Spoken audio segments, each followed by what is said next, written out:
Tales from the Big House, sponsored by Suzuki.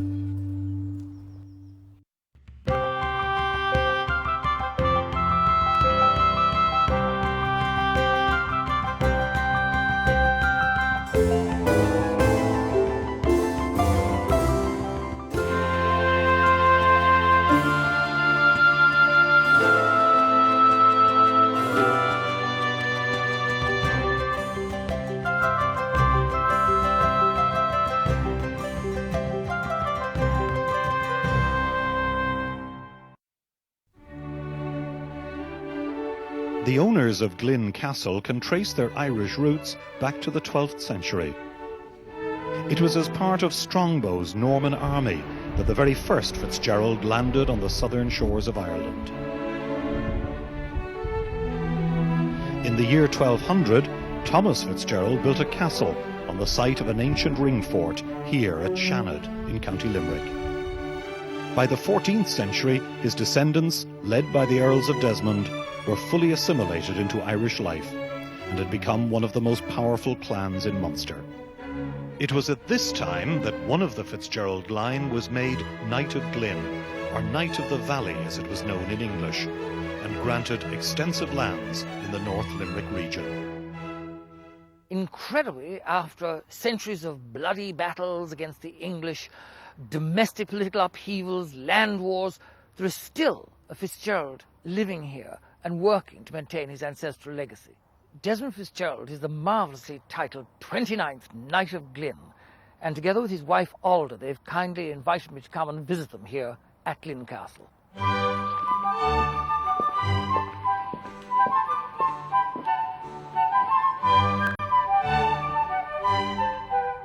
The present Glin Castle sits on a 500-acre estate on the Shannon estuary.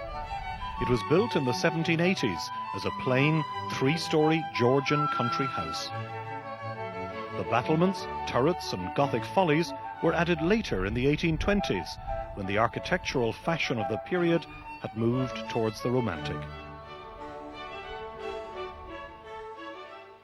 The interior design of Glin is much as it would have been in the late 18th century. The Adamesque neoclassical plastering and O'Donnell paintwork are original to the house. What is most noteworthy about Glin, however, is the remarkable collection of Irish furniture and paintings, which has been built up by the present knight. Altogether, Glin Castle offers the viewer an unrivaled view of Irish art and design in its natural setting. Country life, 100 favourite houses. Well, in the whole of Ireland, this would have to be one of my favourite houses. There just is no place like Glin. All right. How lovely to see you. Desmond, I've been making myself at home. Desmond Fitzgerald is a connoisseur of the decorative arts, and the evidence of his collector's eye is everywhere at Glin. It is a testament to his skill that without the knight as a guide, it would be impossible to tell which items are new to the house and which ones have been there for centuries. We're coming, David, into the library, which is where most of the better pieces of Irish furniture are, in fact. And this is one of the most beautiful chimney pieces in the house.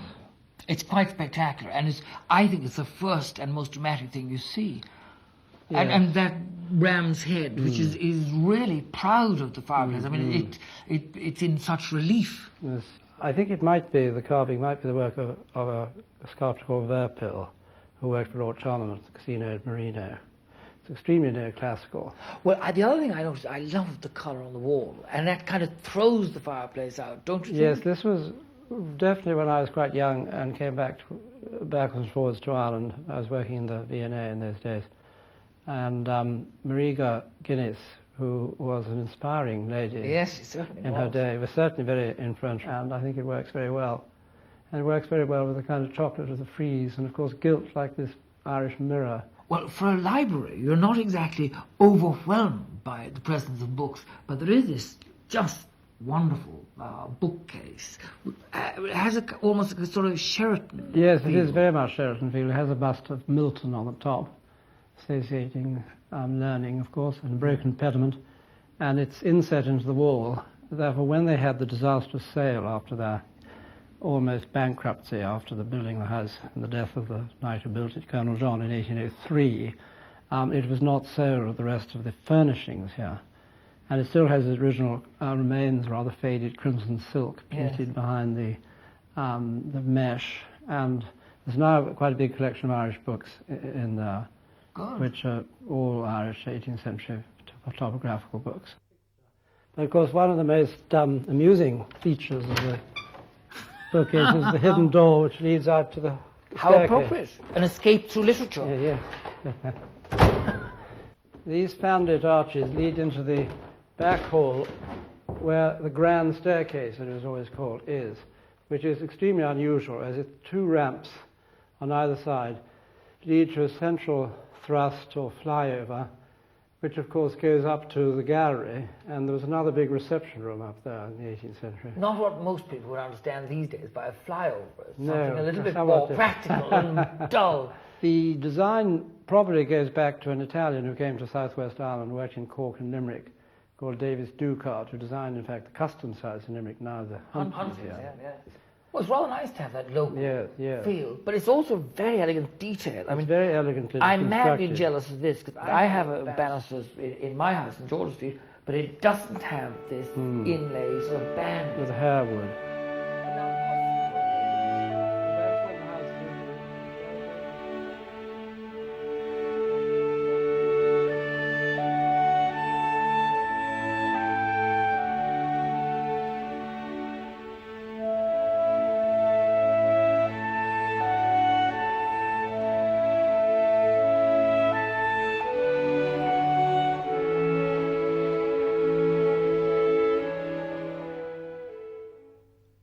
Outside the castle grounds is the picturesque village of Glin, where the O'Shaughnessy family have had a pub for over 200 years. As well as being a publican, John O'Shaughnessy is a wonderful source of folklore about the Fitzgerald family. We in the parish of Glin have one of the old Irish titles which are left. The Knight of Glin, the Knight of Kerry and the Knight of Waterford. They are very, very old Irish titles, so we are proud to have them and to retain them. And while during up to the landlord league days and the fight against the landlord, they, like all the other landlords, were not popular, but they were very good landlords as opposed to others, like the Vandeleurs in Clare now were great landlords there, and they had a very bad name. The Vandeleurs had, but the Knights of Glin were not. And during the famine, a Knight of Glin was chairman of the workhouse in Glin, and he looked after the maintenance of it, and in fact he got a disease there, cholera, and he died as a result of that. But the family are held in good renown locally still, but because of that. So that we feel we have a great liking for the title, and then they don't interfere. They're no longer our landlords. They're just ordinary, like ourselves now, and they've no influence anymore of any kind, you know, politically or socially. But they're just ordinary, like ourselves, and I think that's something that they want to be as well. Well, now, there are some things to which you're immediately attracted, you're drawn to them, and this, for me, would be one of them. And you can tell me if I'm right, but it shouts what we used to call Irish Chippendale. Well, Chippendale was a master craftsman who worked in England in the 1760s, mostly. Yes. And his work is much more Rococo. This probably dates from the 1740s. So it's not Chippendale? No, it's what you really would be called Baroque in the style. But it is Irish? Very Irish. Yes. In fact, totally Irish. There's flat carving, that heavy poor foot, the masks, as you mentioned, this kind of diaper pattern behind it. Yes. rather seaweedy almost. Yes. And probably made in the Limerick area, possibly. It was always in this house. It's one of the few pieces of furniture It survived that here. survived this great sale that took place when the family went bankrupt in Yes. 1803 after the death of the builder. The Great House has been in decline in Ireland since the 19th century, when there were more than 2,000 of them. Today, Glin Castle is one of only about 25 remaining, where the original family still resides. Well, I always feel there's such a real difference between a house which is lived in, and especially by the family that always was here, and something even manicured and beautifully run by a state agency, because one is a kind of beautifully embalmed corpse, and the other is living. But also the most important thing is that the family living in them means that they're far cheaper to run. Otherwise it's a much more complicated business of employment and everything else. So it's far better to help the owner run them rather than the state take them over, I think. I certainly couldn't afford to live here with my family all the time without making it a commercial business. And we have an active dairy farm here. And also we've spent a great deal of investment and money turning this house into a small historic house hotel. And I think that's been probably the salvation. I hope it finally works. One doesn't know whether it will. It's doing well at the moment, but it's been a very large investment. Well, you and Aldo have worked heroically hard, and I know you enjoy it, but still, it's tough, and you've managed to survive, to hang on. Indeed, it is a great deal of work, but still, if it's a worthwhile project and you have something to show for it in the end and to hand on to one's children, my daughter Catherine and my other children, Esther and Anna, are all are very fond of this house, and I think that would make a life's work well done. Though Alda Fitzgerald is involved in the running of all aspects of Glin, she has a particular interest in the grounds of the castle, and has recently published a book on Irish country gardens. She is especially proud of the restoration work in the walled garden. Well, here we are. This is the walled garden. Wow, how lovely to see it, because so many of them have been let die, and yet here's one working. It's romantic and practical. It's essential. Yes. We couldn't carry on without it. It's absolutely vital. And the flowers come Flowers for for the the house, house, vegetables. fruit. We grow seeds in the greenhouse, then we plant them out, then we have borders. All the things we really need. And ever since I first came here, I mean, I was inspired by it. So it makes it for me. And there's a lot of work for everyone else as well. I imagine it is. Yes.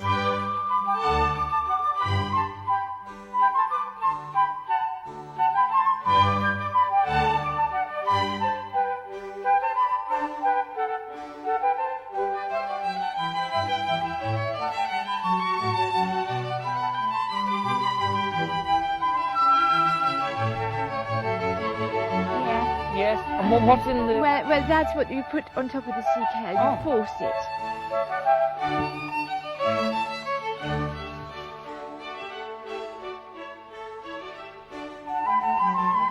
been making lots of delicious soup. Lots of vine greens in it. And look at the apple. Well, it's such a delight here in the walled garden. Everything's so well maintained, but I just wonder, was it always like this? I mean, what kind of condition did you find it in when you arrived here?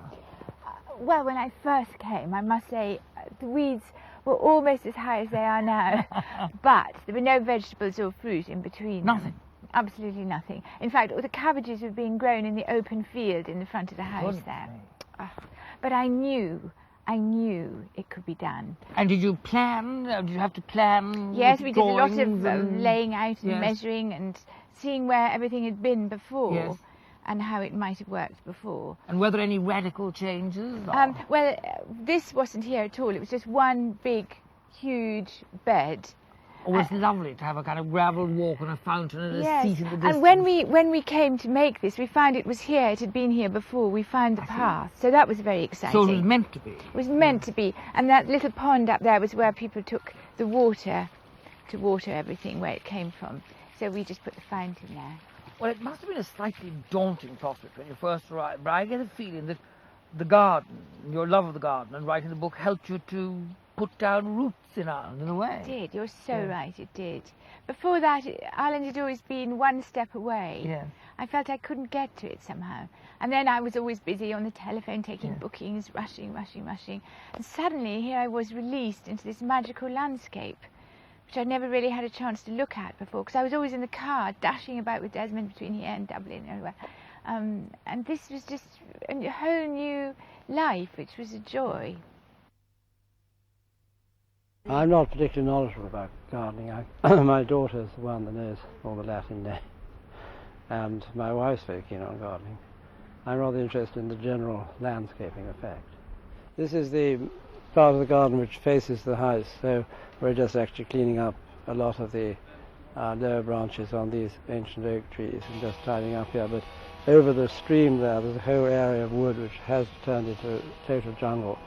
Too many sycamores, trying to expose some of the old oak trees, and planting a lot of broadleaf rhododendrons, so making it a kind of little arboretum area with a path round it. And I hope to build a rustic temple type structure there too, if we can, over the next winter. So you can see it's a constant source of entertainment and interest to try to continue expanding around the garden. And the lads here have been doing stalwart work. They just came in to work during the week that my daughter Catherine was here, who's really been overseeing the whole enterprise. Catherine is the eldest of the Fitzgerald children and a keen gardener. She is currently working in the Royal Horticultural Society in England, but regularly returns to Glin to put some of her theories into practice. Well, because I'm working in horticulture, I'm always learning about different plants, and then this is a brilliant climate for growing. It's quite warm, doesn't have much frost and a lot of rainfall, so things grow so easily here that it's just a perfect experimenting ground for me to do whatever I like. These are birch trees which I collected in northern Pakistan in the Karakoram Mountains on a seed collecting trip I went on, and three of them have grown out of millions of seeds I collected, and this is a rare kind of oak that grows there, and one has grown, but they don't look like much, but I'm very proud of them. Well, I come back at weekends quite often, and Christmas and Easter and things like that, so I love coming back. What I do mostly is get out in the garden straight away with Tom, and usually spend my time moving things around, mostly in the main garden, and discussing plans, radical changes which never really happen, but it's fun planning them. Yes, well, I'm working here now for the past 28 years or so, and when I came here, the kitchen gardens, you can see it now, is very much in decline. With the new lets now, and with a lot of people staying in that, the garden, as you can see, is very much alive again, and we grow all our own fruit and vegetables, and everything that can be grown, well, we produce it here, and it is used in the house, so it's working out very well indeed. We've also added a lot of features there in later years. We have a lot of experts coming here from all over the country advising us, some of them with some very mad ideas indeed, which we tend to ignore. But some little features we have added, like the temple here at the far side of the path here. We've added that there in more recent years. We've also put the water fountain in operation, which was idle there for years. We put it back again. And we like to keep it more or less as it was, not to basically change the whole thing, just to leave the layout more or less the same as it has been. There's a lot of interest in these kind of houses, and gardens, my particular interest. So I think it's very worthwhile trying to put money and time into the garden, as I'm always telling my parents, because, you know, these people the guests coming, they enjoy it. Amid the tranquility of the beautiful gardens, one could easily forget that Glin Castle is open to guests for 8 months of the year. There are 15 bedrooms, each distinct and decorated with impeccable style.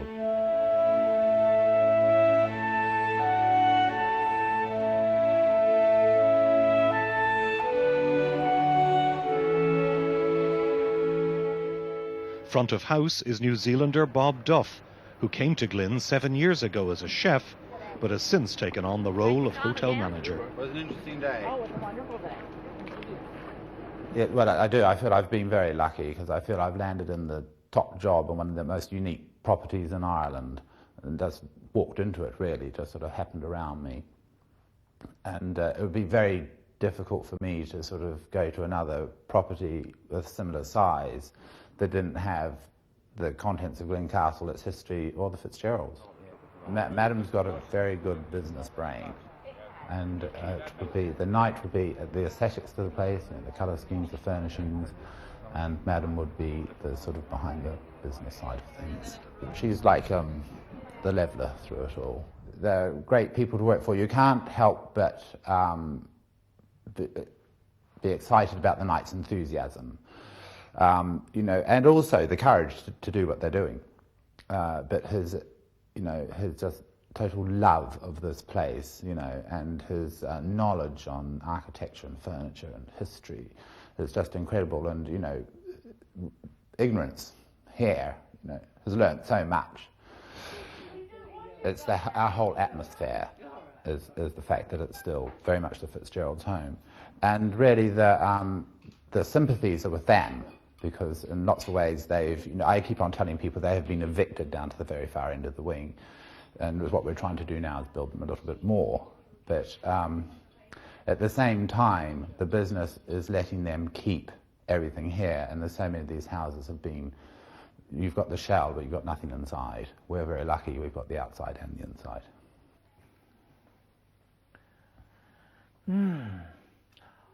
Well, the Knight has made a wonderful collection of these 18th century caricatures and cartoons, and some of them are pretty vicious. They attack with even-handed severity the Irish peasants, the landlord class, and even British royalty. They're immense fun. But look what I found in the lavatory. A deliciously naughty advertisement for ladies of pleasure to be found at an 18th century race meeting. And here's, I think, my favourite. Miss S. Hawson, a girl whose eyes shoot fire, whose rising breasts create desires before unknown, and whose rising, careless ringlets give her such a ravishing appearance that all who have ever rode affirm that when nature made her, she broke the mould. Price, moderate. She has lately been in the pickling tub, but is now as sound as a trout. Her favourite liquor is brandy. She may be met with on the turf. Well, there are very few of the so-called stranded gentry left. So I suppose in a sense some of us are museum pieces.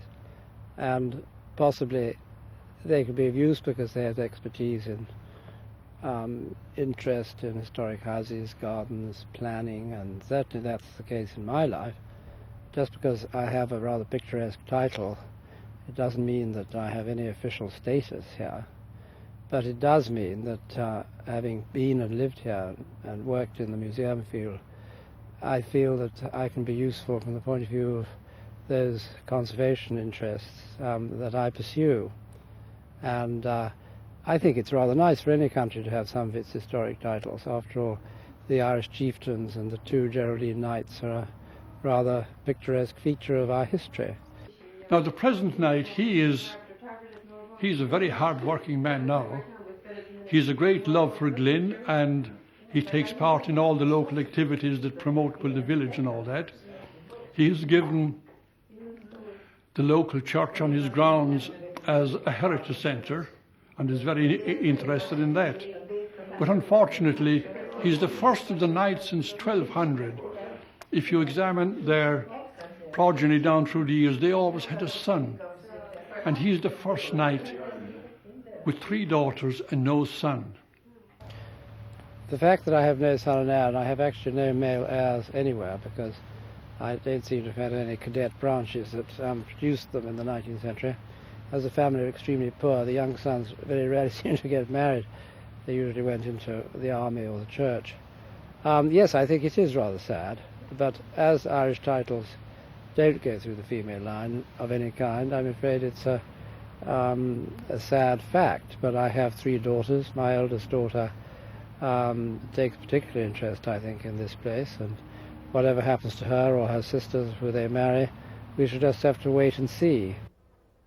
Well, if the balance which has been struck between the business running well, the family living here like we do, and the garden continuing to be developed, if that could all be maintained, that really would be my dream. Well, I think that I should be, if I did have an heir, fun enough, to this title, and there was a Knight of Glin, just as a matter of fact the title of O'Connor has got split from the Clonallis original territories, I'd much rather be the owner of the place and without a title, or at least my heirs without a title, than have some other Knight of Glin without any connection with the place strutting around the place, frankly.